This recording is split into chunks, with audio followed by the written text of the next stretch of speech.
Qu'est-ce qui vous a intéressé dans ces contes? Et en même temps, je sais que vous en avez fait déjà sur les arts martiaux, sur l'Asie. Qu'est-ce qui vous attire dans ce secteur, dans cet univers?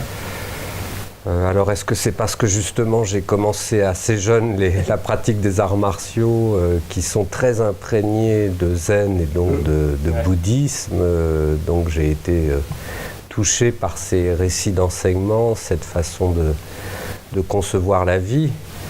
Et puis en plus, il y a une pratique, parce que c'est pas simplement une philosophie, mais c'est vraiment une pratique qui s'incarne dans le corps, à travers la gestuelle, à travers certaines attitudes. Et donc, j'ai été interpellé, effectivement, jeune, et puis nourri par ces histoires que racontait notamment l'un de mes maîtres d'arts martiaux qui a vécu longtemps au Japon, qui était d'ailleurs en contact avec des écoles anciennes de familles de samouraïs.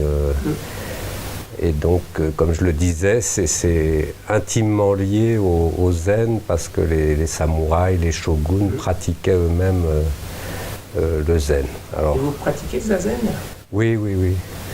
Et avec l'école Deshimaru ou alors une autre école? J'ai commencé avec Deshimaru à l'époque, oui. Et puis maintenant, je continue, parce que comme c'est très lié à la pratique des arts martiaux, parce qu'en fait, il y a Zazen, la méditation assise, et Ritsuzen, la méditation debout en mouvement. Le kinin, etc. Voilà, mais même tout. Alors, c'est ça qu'il faut comprendre, c'est que finalement, tout art peut être le support de cette méditation, c'est-à-dire de cet éveil de l'esprit. Et la gestuelle, ou la création artistique est le reflet de l'état intérieur du pratiquant. D'où d'ailleurs qu'on va la retrouver, comme par exemple là, dans des contes autour de la cérémonie du thé, ou autour des arts martiaux, autour de tout un tas d'autres choses qui n'auraient pas de la peinture ou autre, qui n'auraient pas forcément à voir. Effectivement, notamment la cérémonie du thé, c'est assez étrange, ça intrigue beaucoup. Et là, juste dans les contes des sages bouddhistes, j'ai raconté l'histoire fondatrice qui est assez peu connue, avec le grand maître zen Ikkyu, qui était lui-même un grand iconoclaste, c'est-à-dire un grand provocateur, comme beaucoup de maîtres zen d'ailleurs, qui avait un comportement qui pouvait paraître parfois même absurde. Mais c'était justement aussi pour choquer, pour provoquer l'éveil, c'est-à-dire sortir du carcan du mental, de toutes les représentations qu'on peut avoir de la vie du monde.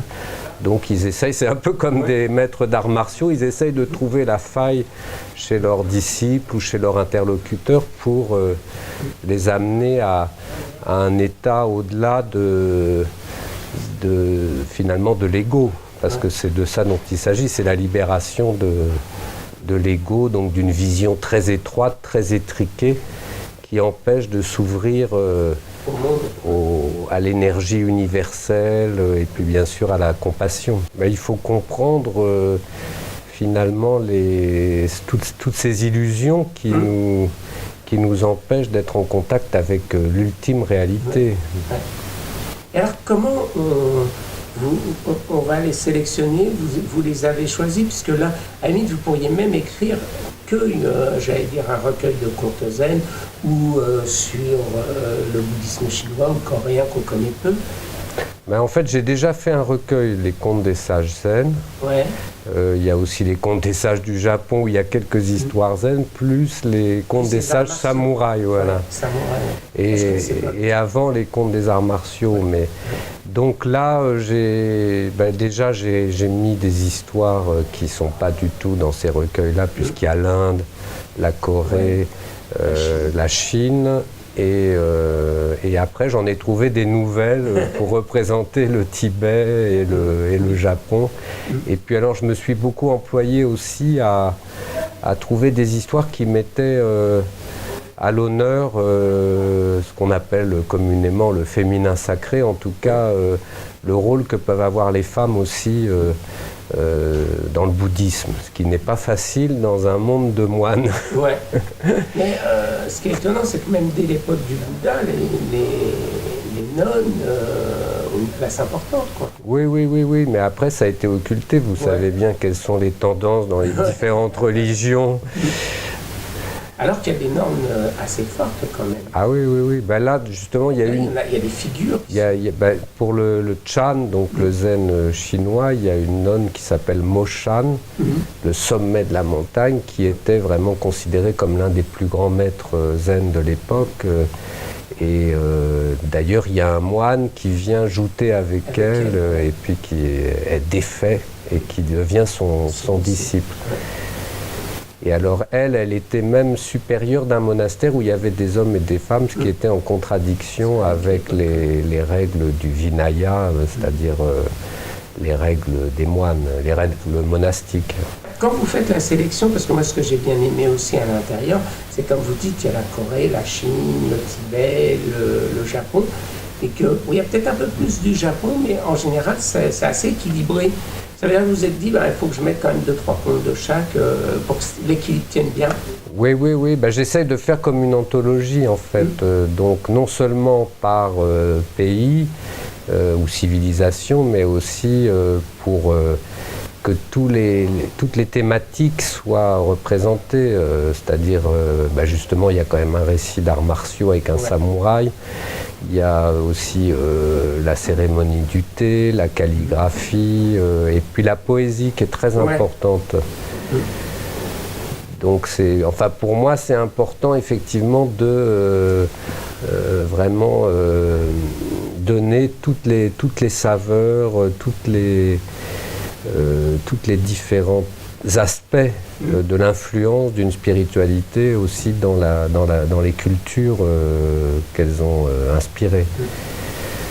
Et alors, parce qu'en même temps, vous êtes devenu conteur, donc ce qui est aussi une place particulière, qui est plus dans l'Occident, dans l'Orient. Ces histoires, c'est les maîtres qui les donnent pour éveiller, pour pousser, pour faire progresser. Pas seulement. Alors effectivement... On a moins la notion de griot en Asie, ou de non. C'est une fausse idée. Ouais. Parce que en fait, justement, moi j'étais surpris que dans le répertoire des conteurs professionnels japonais, il y ait des récits zen et notamment des légendes de samouraïs en lien avec le zen qui étaient racontées sur la place publique ou alors bien sûr dans les châteaux. Et c'est une tradition qui s'est maintenue jusqu'au 19e siècle. C'est vrai qu'aujourd'hui, ne reste que quasiment le rakugo, qui est un genre humoristique où il n'y a plus ces récits. Donc on a été un peu vers la facilité. Et effectivement, dans les enseignements, les maîtres continuent d'utiliser ces récits, que ce soit dans le bouddhisme tibétain, le zen, les arts martiaux. Et moi, j'ai eu la chance d'avoir donc ce maître français, mais qui a vécu très longtemps au Japon, qui était un excellent conteur et qui racontait avec la gestuelle. Et ça m'a, comme j'étais jeune, j'ai été fasciné. Et surtout, alors c'est ça aussi, je pense, qui fait la vocation d'un conteur, c'est que on a un coup de foudre pour des histoires, elles nous parlent et on a envie de les partager. Donc c'est ça ma démarche. Et donc je cherche toujours des histoires qui me touchent, sur lesquelles j'ai envie de travailler.